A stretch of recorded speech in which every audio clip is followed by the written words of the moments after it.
ನಮಸ್ಕಾರ ಸ್ನೇಹಿತರೆ, ನಾನು ನಿಮ್ಮ doctor Deepa Rani Shekhar transform life ಪ್ರೋಗ್ರಾಮ್ಸಿಂದ love light and gratitude. Hooponopono video ಹೇಗೆ ಸ್ವೀಕಾರ ಮಾಡಿದ್ರ ಆ ಟೆಕ್ನಿಕನ್ನು, ಅದರಿಂದ ನಿಮ್ಮ ಜೀವನದಲ್ಲಿ ಏನೇನು ಚೇಂಜಸ್ ಆಯಿತು ಖಂಡಿತ ತಿಳಿಸಿದ್ದೀರಾ. ಸುಮಾರು ಜನ ಇನ್ನೂ ನಡೀತಲೇ ಹೋಗುತ್ತೆ, ಅದು ನಿಮಗೆ ಆದಾಗದಂಗೆ ನನಗೆ ತಿಳಿಸಿ. Thank you very much. ಮತ್ತು ಇನ್ನೂ ನಮ್ಮ ಚಾನಲ್ನ ನೀವು ಸಬ್ಸ್ಕ್ರೈಬ್ ಮಾಡ್ಕೊಂಡಿಲ್ಲ ಅಂದರೆ ಬೆಲ್ಲೈಕನ್ ಕ್ಲಿಕ್ ಮಾಡೋದನ್ನು ಮರಿಬೇಡಿ. ನಮ್ಮ ವಿಡಿಯೋನ ಲೈಕ್ ಶೇರ್ ಮಾಡೋದನ್ನು ಮತ್ತು ಕಾಮೆಂಟ್ ಮಾಡೋದನ್ನು ಖಂಡಿತ ಮರಿಬೇಡಿ. ಆಲ್ರೆಡಿ ಮಾಡ್ತಾಯಿದ್ರೆ ನಿಮಗೆ ನನ್ನ ತುಂಬು ಹೃದಯದ ಧನ್ಯವಾದಗಳು. ಸೊ ಇವತ್ತು ನಾವು ಮಾತಾಡ್ತಿರೋ ವಿಷಯ ಅಂತಂದರೆ, ಕೆಲವೊಂದು ಸರ್ತಿ ತುಂಬ ಭಾವನಾತ್ಮಕ ತೀವ್ರತೆ ಇರುತ್ತೆ, ಅಂದರೆ ಇಂಟೆನ್ಸಿಟಿ ಆಫ್ ಇಮೋಷನ್ಸ್. ಆ ಭಾವನೆಗಳು ಒಳಗೆ ಇದ್ದಾಗ ನಮಗೆ ಯಾವ ಕೆಲಸನೂ ಆಗಲ್ಲ. ಯಾಕೆಂದರೆ ಇದು ಒಂಥರ ಆಲ್ರೆಡಿ ಒಳಗಡೆ ತುಂಬ ತುಂಬಿದ್ದಾಗ ಮೇಲೆ ಏನೂ ಹಾಕೋದಕ್ಕೆ ಆಗಲ್ಲ ಅಲ್ವಾ. ನಾವು ಒಂದು ಖಾಲಿ ಕಪ್ಪಿದ್ದಾಗ ಅಥವಾ ಅರ್ಧ ಫುಲ್ ಅಥವಾ ಅರ್ಧ ಖಾಲಿ ಅಂತಂದಾಗ ಅದರಲ್ಲಿ ಏನಾದರೂ ಹಾಕ್ಬೋದು. ಆಲ್ರೆಡಿ ಫುಲ್ ಇತ್ತು ಅಂತಂದರೆ ಬೇರೆ ಏನಕ್ಕೂ ಅವಕಾಶ ಇರಲ್ಲ. ಅಂದರೆ ನಿಮ್ಮ ಭಾವನೆಗಳು ಪೂರ್ತಿ ಕ್ರೋಧಭರಿತವಾಗಿದ್ದಾಗ ಅದಕ್ಕೆ ಪ್ರೀತಿಗೆ ಅಲ್ಲಿ ಜಾಗ ಇಲ್ಲ. ಭಯ ಮಾತ್ರ ತುಂಬಿದ್ದಾಗ ಅಲ್ಲಿ ನಂಬಿಕೆಗೆ ಜಾಗನೇ ಇಲ್ಲ. ಸೊ ಹಾಗಾಗಿ ಅದನ್ನು ನಾವು ಕ್ಲಿಯರ್ ಮಾಡಬೇಕಾಗತ್ತೆ. ಅದನ್ನು ಕ್ಲಿಯರ್ ಮಾಡೋ ಒಂದು ತುಂಬ ಸಿಂಪಲ್ ಟೆಕ್ನಿಕನ್ನು ನಾನಿವತ್ತು ಅದರ ಬಗ್ಗೆ ಮಾತಾಡ್ತೀನಿ. ಟ್ಯಾಪಿಂಗ್ ಟೆಕ್ನಿಕ್ ಅಂತ ಹೇಳ್ಬೋದು, ಅಥವಾ EFT ಇಮೋಷ್ನಲ್ ಫ್ರೀಡಮ್ ಟೆಕ್ನಿಕ್. ಅಂದರೆ ಭಾವನೆಗಳಿಂದ ನಾವು ಒಂದು ಫ್ರೀಡಮನ್ನು, ಅಂದರೆ ಒಂದು ಸ್ವತಂತ್ರವನ್ನು ಹೊಂದೋವಂಥ ಟೆಕ್ನಿಕ್ ಅಂತ ಹೇಳ್ಬೋದು. ಸೊ ಇದಕ್ಕೆ ಮುಂಚೆ ನಿಮಗೆ ಗೊತ್ತೇ ಇದೆ ಅಲ್ವಾ, ಕತೆ ಹೇಳೋದು ನನ್ನ ಚಟ ಅಂಥೇಳಿ. ನನ್ನ ಚಟಕ್ಕೆ ನೀವು ದಯವಿಟ್ಟು ಒಂದು ಸಮಯವನ್ನು ಕೊಡಿ ಅಂತ ಕೇಳ್ಕೊತೀನಿ. ಅಂದರೆ ತುಂಬ ಜನ ಕತೆ ಇಷ್ಟಪಡ್ತೀವಿ, ದಯವಿಟ್ಟು ಹೇಳಿ ಅಂತ ಕೂಡ ಹೇಳ್ತೀರಾ. Thank you very much. So pencil ಕತೆ ಅಲ್ಲಿ ಹೇಳಿದೆಯಲ್ಲ, ಪೆನ್ಸಿಲ್ ಮತ್ತು ರಬ್ಬರ್ ಸ್ನೇಹದ ಬಗ್ಗೆ. ಅದೇ ಥರ ಪೆನ್ಸಿಲ್ ಮಾಡೋ ವಿಧಾನದ ಬಗ್ಗೆ ಇಲ್ಲಿ ನಾನು ಹೇಳ್ತೀನಿ. ಒಂದು ವ್ಯಕ್ತಿ ಪೆನ್ಸಿಲನ್ನು ಮಾಡ್ತಾ ಆ ಪೆನ್ಸಿಲ್ಗೆ ಈ ವಿಚಾರಗಳನ್ನು ಹೇಳ್ತಾರಂತೆ. ಆ ಪೆನ್ಸಿಲ್ ಮಾಡುವಾತ, ನೀನು ಯಾವುದೇ ವಿಷಯವಾಗಿದ್ದರೂ ಮಹತ್ತರವಾಗಿ ಮಾಡು, ಡೂ ಗ್ರೇಟ್ ಥಿಂಗ್ಸ್.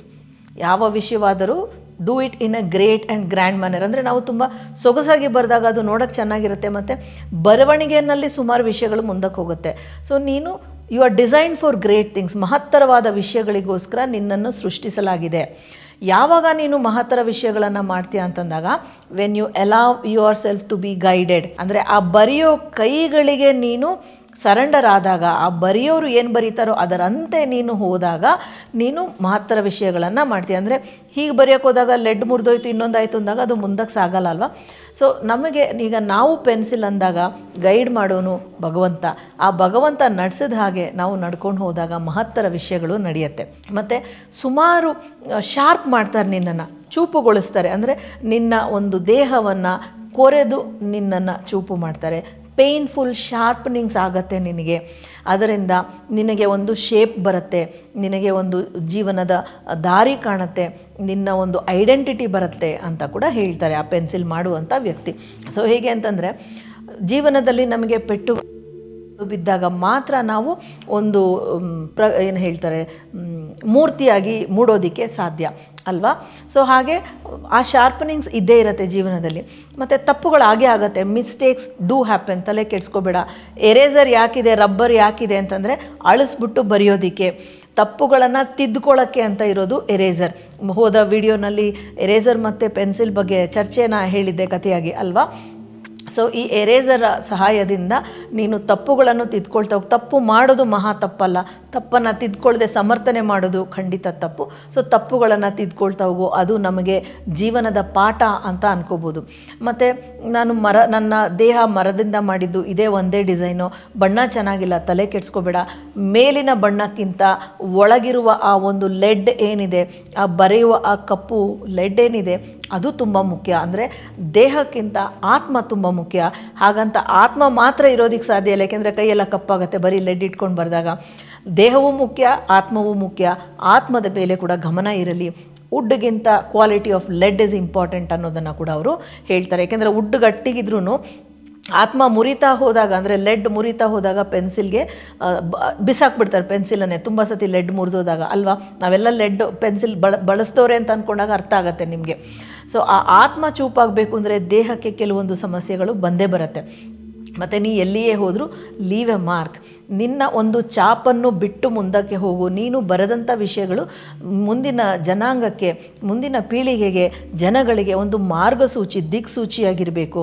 ಅಂದರೆ ನಾವು ಹೇಗೆ ಬದುಕಬೇಕು ಅಂದರೆ, ನಾವು ತೋರಿಸಿದ ಪ್ರೀತಿ ಇರ್ಬೋದು, ಅನುಕಂಪ ಇರ್ಬೋದು, ಕ್ಷಮೆ ಇರ್ಬೋದು, ಅದು ಒಬ್ಬರ ಮನಸ್ಸಿನಲ್ಲಿ ನಿಂತು ಅವರು ನಮ್ಮನ್ನು ಪ್ರೀತಿಯಿಂದ, ಗೌರವದಿಂದ ಜ್ಞಾಪಿಸ್ಕೊಳ್ಳೋ ಹಾಗಿರಬೇಕು, ಕೋಪದಿಂದ, ದ್ವೇಷದಿಂದ ಅಲ್ಲ. Leave a mark that kindles compassion, love, gratitude, forgiveness ಅಂತ ಹೇಳ್ತಾರೆ. ಸೊ ಈಗ EFTಗೆ ಬಂದಾಗ, EFT ಅನ್ನೋದನ್ನು ಪ್ರಪ್ರಥಮವಾಗಿ ಡಾಕ್ಟರ್ ರೋಜರ್ ಕ್ಯಾಲಹನ್ ಅನ್ನೋರು 1980ರಲ್ಲಿ TFT ಅಂತ ಮಾಡ್ತಾಯಿದ್ರು. ಅಂದರೆ ಥಾಟ್ ಫೀಲ್ಡ್ ಥೆರಪಿ ಅಂತ ಹೇಳ್ಬಿಟ್ಟು. ಅಂದರೆ ಯೋಚನೆಗಳನ್ನು ಸರಿಪಡಿಸ್ಕೊಂಡ್ರೆ ನಮ್ಮ ಜೀವನ ಸರಿಯಾಗಿರುತ್ತೆ. Our thoughts create our future ಅನ್ನೋದು ನಾನು ಸುಮಾರು ವಿಡಿಯೋಗಳಲ್ಲಿ ಬೇರೆ ಬೇರೆ ಕಾಂಟೆಕ್ಸ್ಟಲ್ಲಿ ನಿಮಗೆ ಹೇಳಿದ್ದೀನಿ. ಸೊ ನಮ್ಮ ಯೋಚನೆಗಳು ಏನಿರುತ್ತೋ ಅದೇ ಥರ ನಮ್ಮ ಜೀವನ ಇರುತ್ತೆ. ನಾವೇನು ಅನ್ಕೋತೀವಿ ನಮ್ಮ ಜೀವನ ಇರೋ ಹಾಗೆ ನಮ್ಮ ಯೋಚನೆ ಇರುತ್ತೆ ಅಂತ ಅಲ್ಲ. ನಾವು ಏನನ್ನು ಯೋಚಿಸ್ತೀವಿ, ಏನನ್ನು ವೀಕ್ಷಿಸ್ತೀವಿ, ಏನನ್ನು ವಿಜುವಲೈಸ್ ಮಾಡ್ಕೋತೀವಿ, ನಮ್ಮ ಜೀವನ ಹಾಗೇ ಹೋಗ್ತಾ ಇರುತ್ತೆ. ಯಾಕೆಂದರೆ ಬ್ರಹ್ಮಾಂಡ ನಾವು ಏನನ್ನು ಯೋಚನೆ ಮಾಡ್ತೀವಿ, ಏನನ್ನು ಪರಿಕಲ್ಪನೆ ಮಾಡ್ಕೋತೀವಿ, ಅದನ್ನು ಕೊಡ್ತಾ ಹೋಗುತ್ತೆ. ಈ ಡಾಕ್ಟರ್ ರೋಜರ್ ಕ್ಯಾಲಹನ್ ಇದನ್ನು ಪ್ರಾರಂಭಿಸಿದವರು. ತದನಂತರ ಗ್ಯಾರಿ ಕ್ರೇಗ್ ಅನ್ನೋರು 1990ರಲ್ಲಿ ಇದನ್ನು ಸಿಂಪ್ಲಿಫೈ ಮಾಡಿ ಒಂದು ಥೆರಪಿಯಾಗಿ ಯೂಸ್ ಮಾಡೋದಕ್ಕೆ ಶುರು ಮಾಡಿದ್ರು. ಅಂದರೆ ಇವತ್ತು ಸುಮಾರು ಜನ ಸೈಕಾಲಜಿಸ್ಟ್ ಯೂಸ್ ಮಾಡ್ತಾರೆ, ಹೀಲರ್ಸ್ ನಾವು ಯೂಸ್ ಮಾಡ್ತೀವಿ, ಕೌನ್ಸಿಲಿಂಗಲ್ಲಿ ಯೂಸ್ ಮಾಡ್ತೀವಿ, ಮತ್ತು ಕಾಯಿಲೆಗಳಿಗೆ ಕೂಡ ಯೂಸ್ ಮಾಡ್ತೀವಿ, ಮಾನಸಿಕ ಅಥವಾ ಭಾವನಾತ್ಮಕ ದುಃಖಕ್ಕೆ ಕೂಡ ನಾವು ಇದನ್ನು ಯೂಸ್ ಮಾಡ್ತೀವಿ. ಅಂದರೆ ಒಂದು ಹಂತವಾಗಿ ಹೇಗೋ ಗೊತ್ತಿತ್ತು, ಅರ್ಧಂಬರ್ಧ ಅಲ್ಲೊಂದಿಷ್ಟು ಇಲ್ಲೊಂದಿಷ್ಟು, ಆದರೆ ಇದಕ್ಕೆ ಒಂದು ಗುರುವಾಗಿ ನಿಂತು ನನ್ನ ಕೈ ಹಿಡಿದು ಈ EFT ಕ್ಲಾಸನ್ನು ನಡೆಸ್ಕೊಟ್ಟವರು ನನ್ನ ಗುರುಗಳಂತ ಹೇಳ್ಬೋದಾದಂಥ ನೀರಜ್ ಕುಮಾರ್ ಅನ್ನೋರು. ಸೊ ಈ ಹೆಸರು ನಿಮಗೆ ಸ್ವಲ್ಪ ಕೇಳಿದಾಗ ಅನಿಸಿದ್ರೆ, ಅವರ ಹೆಂಡತಿ ರೇಖಾ ನೀರಜ್ ಕುಮಾರ್ ಅವರು ನಮ್ಮ ಒಂದು ವಿಡಿಯೋನಲ್ಲಿ ಕಾಣಿಸ್ಕೊಂಡಿದ್ದಾರೆ. ಯಾವ ವಿಡಿಯೋ ಅಂತಂದಾಗ ಪ್ರಯಾಗ್ರಾಜ್ ವಿಡಿಯೋನಲ್ಲಿ ಕಾಣಿಸ್ಕೊಂಡಿದ್ದಾರೆ. ಸೊ ಇವರು ನೀರಜ್ ಕುಮಾರ್ ಅವರು ನನಗೆ ಇದರ ಒಂದು ರೂಪುರೇಷೆಗಳನ್ನು, ಇದರ ಒಂದು ಸೆನ್ಸಿಬಿಲಿಟೀಸನ್ನು ತುಂಬ ಡೀಟೇಲ್ ಆಗಿ ಚೆನ್ನಾಗಿ ಹೇಳಿಕೊಟ್ರು. ಅವರಿಗೆ ಕೂಡ ನನ್ನ ಕೃತಜ್ಞತೆಗಳನ್ನು ಸಲ್ಲಿಸ್ತಾ ನಾನು ನಿಮಗೆ ಇದು ಹೇಗೆ ನಮಗೆ ಯೂಸ್ ಆಗುತ್ತೆ ಅಂತ ಹೇಳ್ಕೊಡ್ತೀನಿ. ನಾನು ಈಗಾಗಲೇ ಹೇಳ್ದಂಗೆ ಭಾವನೆಗಳು ಸರಿಯಾಗಿಲ್ಲ, ಭಾವನೆಗಳನ್ನು ನಾವು ಒಂದು ಒಳ್ಳೆ ರೀತಿಯಲ್ಲಿ ಚಾನಲೈಸ್ಡ್ ವೇನಲ್ಲಿ ಹೊರಗೆ ಹಾಕದೇ ಇದ್ದಾಗ ಖಂಡಿತ ಸಮಸ್ಯೆ ಆಗುತ್ತೆ. ದೈಹಿಕ ಕಾಯಿಲೆ ಬರ್ಬೋದು, ಹಣಕಾಸಿನ ಸಮಸ್ಯೆ ಆಗ್ಬೋದು, ಮಾನಸಿಕ ಸಮಸ್ಯೆ ಆಗ್ಬೋದು. ಭಾವನೆಗಳು ಭಾರವಾಗಿ ದುಃಖ ಜಾಸ್ತಿ ಆಗುತ್ತೆ, ದುಃಖ ಜಾಸ್ತಿ ಆದಾಗ ಸ್ಟ್ರೆಸ್ ಆಗುತ್ತೆ, ಸ್ಟ್ರೆಸ್ ಆದಾಗ ಆ್ಯಂಗ್ಸೈಟಿ ಆಗುತ್ತೆ, ಕೋಪ, ಇದೆಲ್ಲವೂ ಒಂದು ಕೈನಲ್ಲಿರೋ ಬೆರಳುಗಳ ಥರ ಹೆಚ್ಚು ಕಮ್ಮಿ ಬರ್ತಾನೆ ಇರುತ್ತೆ. ಸೊ ಇದನ್ನು ಹೇಗೆ ನಾವು ಸರಿ ಮಾಡ್ಕೋಬೇಕು ಅಂದಾಗ, ಫಸ್ಟು ಐಡೆಂಟಿಫೈ ದ ಇಶ್ಯೂ. ಹೇಳಬೇಕು ಅಂತಂದರೆ, ವಿ ಆಲ್ ಹ್ಯಾವ್ ಇಮೋಷನ್ಸ್, ಭಾವನೆಗಳಿದೆ. Emotions when not handled lead to anxiety and stress ಅಲ್ವಾ. If we don't do that, anger, resentment and that leads to disease. So ಇದನ್ನೇ ನಾನು ಕನ್ನಡದಲ್ಲಿ ಕೂಡ ನಿಮ್ಗೆ ಆಲ್ರೆಡಿ ಹೇಳಿದೆ. So first identify the issue, ಸಮಸ್ಯೆಯನ್ನು first ಕಂಡು ಹಿಡಿದುಕೊಳ್ಳಿ. ಯಾಕೆಂದರೆ ಅದೇ ಗೊತ್ತಿಲ್ಲ ಅಂತಂದಾಗ ಏನು ಮಾಡೋದು, ಕಂಡು ಹಿಡ್ಕೊಂಡ್ಮೇಲೆ ಮತ್ತು ಅದು ಇಂಟೆನ್ಸಿಟಿ ಎಷ್ಟಿದೆ, ಅದರ ತೀವ್ರತೆ ಎಷ್ಟಿದೆ. On a scale of 10 measure the intensity of the problem. On a scale of 10 ಅಂದಾಗ 1ರಿಂದ 10 ಅಂತಂದಾಗ 0 ಗೊತ್ತು, ಅದು ಏನೂ ಇಲ್ಲ ಅಂತ, 1 ತುಂಬ ಕಮ್ಮಿ, 1 is very negligible, 10 is highest, 10 ಅಂತಂದಾಗ ಅತಿ ತೀವ್ರವಾಗಿದೆ ಅಂತ. ಸಮಸ್ಯೆಯ ತೀವ್ರತೆ ಎಲ್ಲಿದೆ 1ರಿಂದ 10 ಅದನ್ನು ನೋಡ್ಕೊಳ್ಳಿ. ನಂತರ ಅದನ್ನು ಅಂಗೀಕರಿಸಿ. Acknowledge the issue you have. ಅಂಗೀಕರಿಸಿ, ಹೌದು ನನಗೆ ಈ ಸಮಸ್ಯೆ ಇದೆ, ಕೋಪ ಇರ್ಬೋದು, ಭಯ ಇರ್ಬೋದು, ನನಗೆ ಈ ಸಮಸ್ಯೆ ಇದೆ ಅನ್ನೋದನ್ನು ಅಂಗೀಕರಿಸಿ, ಎಕ್ನಾಲೆಜ್ ಮಾಡಿ. ಆಮೇಲೆ ಎಕ್ಸೆಪ್ಟ್ ದ್ಯಾಟ್ ಎಲ್ಲ ಇದ್ರೂ ಈ ಸಮಸ್ಯೆ ಇದ್ದರೆ ನಾನು ಮುಂದಕ್ಕೆ ಹೋಗೋಕ್ಕಾಗೋದಿಲ್ಲ ಅಂತ ಆ ಸಮಸ್ಯೆನ ಸ್ವೀಕರಿಸಿ ಆಮೇಲೆ ನೀವು ಅದನ್ನು ಹೊರಗೆ ಬಿಡೋದಕ್ಕೆ ಸಾಧ್ಯ ಆಗೋದು. ಇದು ಎಲ್ಲಿ ನಮಗೆ ತುಂಬ ಉಪಕಾರ ಮಾಡುತ್ತೆ ಅಂದಾಗ, ಈಗ ನಾವು ಬೇರೆಯವ್ರ ಹತ್ರ ನಮ್ಮ ಸಮಸ್ಯೆ ಹೇಳ್ಕೊಂಡಾಗ ಅವರು ನಮ್ಮನ್ನು ಹೀಯಾಳಿಸ್ಬೋದು, ಅಥವಾ ಆ ವಿಷಯವನ್ನು ಬೇರೆ ಎಲ್ಲೋ ನಮಗೆ ವಿರುದ್ಧವಾಗಿ ಅವರು ಬಳಸ್ಕೋಬೋದು. ಇದು ತುಂಬ ಸೇಫಾಗಿ, ತುಂಬ ಹಿತಮಿತವಾಗಿ ನಾವು ಸರಿ ಮಾಡ್ಕೋಬೋದಂಥ ವಿಷಯ ಈ EFTನಲ್ಲಿ ಮಾಡ್ಬೋದು. ಸೊ ಇದನ್ನು ಹೇಗೆ ಮಾಡ್ತೀವಿ ಅಂದರೆ, ಟ್ಯಾಪ್ ಮಾಡ್ತೀವಿ. ಟ್ಯಾಪ್ ಮಾಡಬೇಕಾದ್ರೆ ಪ್ರಪ್ರಥಮವಾಗಿ ಯಾವುದೇ ತೊಂದರೆ ಇದ್ದರೂ, ಏನೇ ಇದ್ರೂ ಅದನ್ನು ಅಂಗೀಕರಿಸ್ಕೋಬೇಕು. ಈ ಸಮಸ್ಯೆ ಇದ್ರೂ ನನ್ನನ್ನು ನಾನು ಸ್ವೀಕರಿಸ್ತೀನಿ. Even though there is a problem, I will still handle it ಅನ್ನೋದನ್ನು ಅರ್ಥ ಮಾಡ್ಕೋಬೇಕು. Even though I made a mistake, I still love myself. ಅದನ್ನೇ ಎಕ್ನಾಲೆಜ್ ಆ್ಯಂಡ್ ಎಕ್ಸೆಪ್ಟ್, ಅಂದರೆ ಅಂಗೀಕರಿಸಿ ಮತ್ತು ಸ್ವೀಕರಿಸಿ. ಇದು ಸುಮಾರು ಒಂದು 12 primary points and 2 lesser points ಕೂಡ ಇದೆ. 12 ಟು 14 ಪಾಯಿಂಟ್ಸಲ್ಲಿ ಟ್ಯಾಪ್ ಮಾಡ್ಬೋದು. ಮತ್ತು ಇದು ತುಂಬ ಫರ್ಗಿವಿಂಗ್ ಟೆಕ್ನಿಕ್ ಅಂತ ಹೇಳ್ತೀವಿ. ನೀವು ಒಂದು ಹಿಂದೆ ಒಂದು ಮುಂದೆ ಹೇಗೆ ಹೇಳಿದ್ರು ಒಂದು ಪಾಯಿಂಟೇ ಮಿಸ್ ಮಾಡಿದ್ರು ಯಾವುದೇ ದೊಡ್ಡ ಅನಾಹುತ ಆಗೋದಿಲ್ಲ. ಈಗ ಅಲೋಪತಿನಲ್ಲಿ ಮಾತ್ರೆ ಹಾಕ್ಕೊಳ್ಳೋದು, ಅದು ಹಾಕ್ಕೊಂಡ್ರೆ ಏನೋ ಆಗೋಯ್ತು ಅಂತಾರಲ್ಲ, ಆ ಥರ ಏನೂ ಆಗಲ್ಲ. ಒಂದಲ್ಲ 2 ಪಾಯಿಂಟ್ ಮಿಸ್ ಮಾಡಿದ್ರು ಏನೂ ಆಗಲ್ಲ, ಒಂದು ಹಿಂದೆ ಒಂದು ಮುಂದೆ ಮಾಡಿದ್ರು ಏನೂ ಸಮಸ್ಯೆ ಆಗಲ್ಲ. ಸೊ EFT ಹೇಗೆ ಮಾಡೋದು ಅಂತಂದಾಗ, ಲೆಟಸ್ ಟೇಕ್ ಯಾವ ಭಯದ ಬಗ್ಗೆ ಮಾತಾಡೋಣ. Shall we talk about the fear of safety of my self, safety of my family, safety of the country, safety of our armed forces.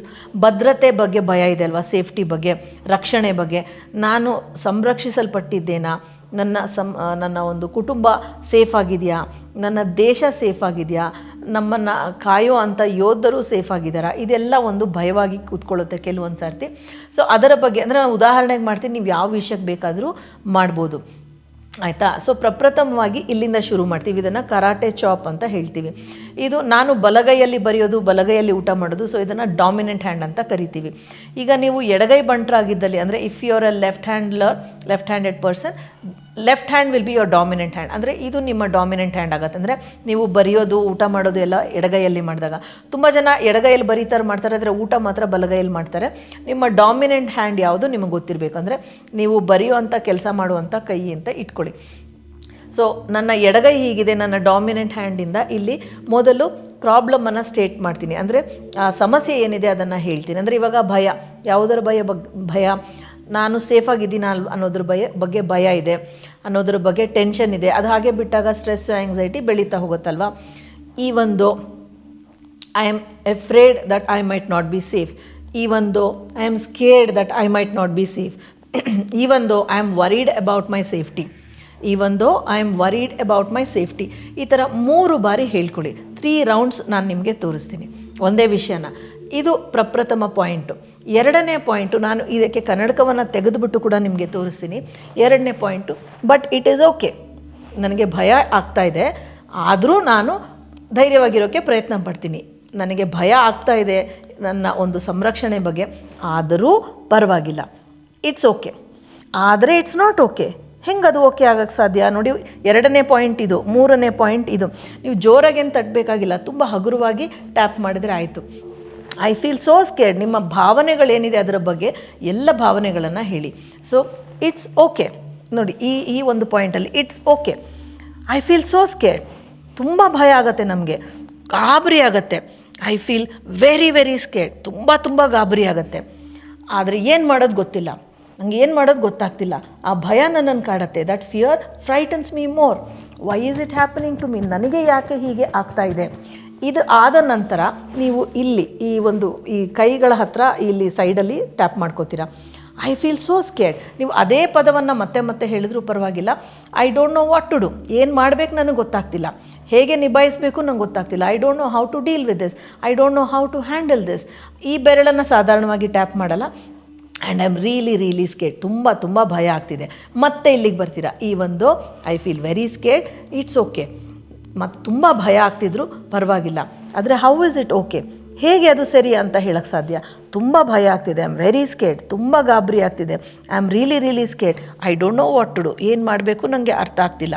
And I feel helpless, ನಂಗೆ ಅಸಹಾಯಕತೆ ಕಾಡ್ತಾ ಇದೆ, ತುಂಬ ಹೋಪ್ಲೆಸ್ ಅನಿಸುತ್ತೆ, ನಂಬಿಕೆನೇ ಕಳ್ಕೊಳ್ಳೋ ಸ್ಥಿತಿನಲ್ಲಿದ್ದೀನಿ, ಏನು ಮಾಡಬೇಕು ಗೊತ್ತಾಗ್ತಿಲ್ಲ. I don't know what to do, I feel very scared, ತುಂಬ ಭಯ ಆಗ್ತಿದೆ, I don't know what to do, I feel ಏನು ಮಾಡಬೇಕು ಗೊತ್ತಾಗ್ತಿಲ್ಲ, ಐ ಫೀಲ್ ಹೆಲ್ಪ್ಲೆಸ್, ಅಸಹಾಯಕತೆ ಕಾಡ್ತಾ ಇದೆ, ನನಗೆ ತುಂಬ ಗಾಬರಿ ಆಗ್ತಿದೆ, I feel petrified. Even though I feel very scared and don't know what to do, it's okay. ತುಂಬ ಗಾಬರಿ ಆಗ್ತಿದ್ರು, ಏನು ಮಾಡೋದು ಗೊತ್ತಾಗ್ತಿದ್ರು, ಇಟ್ಸ್ ಓಕೆ. ಹೇಗೆ ನಿಭಾಯಿಸೋದು ಗೊತ್ತಿಲ್ಲ, ಆದರೆ ಏನು ಮಾಡೋದು ಗೊತ್ತಿಲ್ಲ, it's okay. I don't know how to deal with this, it's okay. I am very scared, ನಂಗೆ ತುಂಬ ಭಯ ಆಗ್ತಿದೆ, I feel very scared, I feel very scared, I am very scared, ತುಂಬ ಭಯ ಆಗ್ತಿದೆ. Why is this happening to me, I don't know what to do, even though I don't know what to do, it's okay. I don't know how to deal with this, it's okay. ನಂಗೆ ಏನು ಮಾಡಬೇಕು ಗೊತ್ತಾಗ್ತಿಲ್ಲ, ಪರವಾಗಿಲ್ಲ. Even though I feel very scared, it's okay. ಮತ್ತು ನೀವು next ಇದು last 3 rounds ಆಯ್ತಲ್ವಾ. Even though I feel very scared, I still choose to love myself. ಇಲ್ಲಿ ಟ್ಯಾಪ್ ಮಾಡ್ಕೊಂಡ್ಮೇಲೆ ಒಂದು ಸ್ವಲ್ಪ ನೀರನ್ನು ನೀವು ಕುಡಿಬೇಕಾಗತ್ತೆ. ಸೊ ನಾನು ಕೂಡ ನೀರನ್ನು ಒಂಚೂರು ಕುಡಿತೀನಿ. ಸೊ ಒಂದು ಸ್ವಲ್ಪ ನೀರನ್ನು ಇದಾದ ನಂತರ ಕುಡಿಬೇಕು. ಕುಡ್ದಾದ ಮೇಲೆ ಆನ್ ಎ ಸ್ಕೇಲ್ ಆಫ್ 10 ನಾನು ಹೇಳಿದ್ದೆ ಅಲ್ವಾ, 1 to 10 ಎಲ್ಲಿದೆ ನೋಡಿ. ಫಸ್ಟು ನಿಮಗೆ 6 ಇದ್ದಿರ್ಬೋದು, ಆಮೇಲೆ ನಿಮಗೆ 5ಗೆ ಬಂದಿರ್ಬೋದು ಅಥವಾ 4ಗೆ ಬಂದಿರ್ಬೋದು. ಸೊ ನೀವು ಅದು 0ಗೆ ಬರೋವರೆಗೂ ನೀವು ಮಾಡಬೇಕಾಗತ್ತೆ.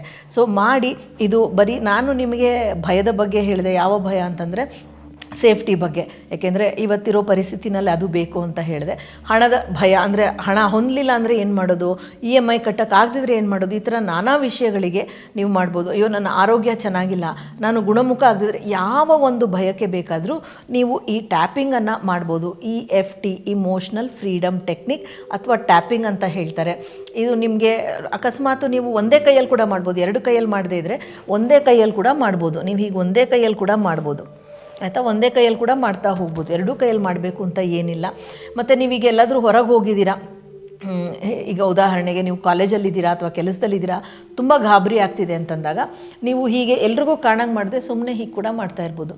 ಅದು ಕೂಡ ವರ್ಕ್ ಆಗುತ್ತೆ. ಯಾವುದಕ್ಕೆ ಇದು ಬರೀ ಹಣಕಾಸಿಗೆ ಅಥವಾ ಇದಕ್ಕೆ ಅಂತಲ್ಲ, ನೀವು ಒಂದು ಪರ್ಫಾರ್ಮೆನ್ಸ್ ಕೊಡಬೇಕು, ಸ್ಟೇಜ್ ಮೇಲೆ ಸ್ಪೀಚ್ ಕೊಡಬೇಕು, ಡ್ಯಾನ್ಸ್ ಮಾಡಬೇಕು, ಡ್ರಾಮಾ ಮಾಡಬೇಕು, ತುಂಬ ಗಾಬರಿ ಆಗ್ತಿದೆ.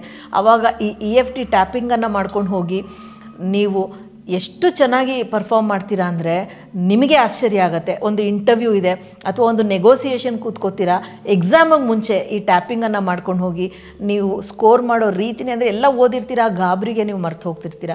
ಸೊ ಇದನ್ನು ಮಾಡ್ತಾ ಮಾಡ್ತಾ ನಿಮಗೆ ಇದರ ಒಂದು ಬೆಲೆ ಏನು, ಇದರ ಒಂದು ಎಫೆಕ್ಟ್ ಏನು ಅಂತ ಗೊತ್ತಾಗುತ್ತೆ. ಖಂಡಿತ ಮಾಡಿ. 3 ರಿಂದ 5 ನಿಮಿಷ ಸಾಕು ನಿಮಗೋಸ್ಕರ. ಆ 3 ರಿಂದ 5 ನಿಮಿಷವನ್ನು ನೀವು ಮುಡುಪಾಗಿಡಿ. Thank you so much for joining me. ನಾನು ನಿಮ್ಮ doctor Deepa Rani Shekhar, transform life ಪ್ರೋಗ್ರಾಮ್ಸಿಂದ ಲವ್, ಲೈಟ್ ಆ್ಯಂಡ್ ಗ್ರ್ಯಾಟಿಟ್ಯೂಡ್.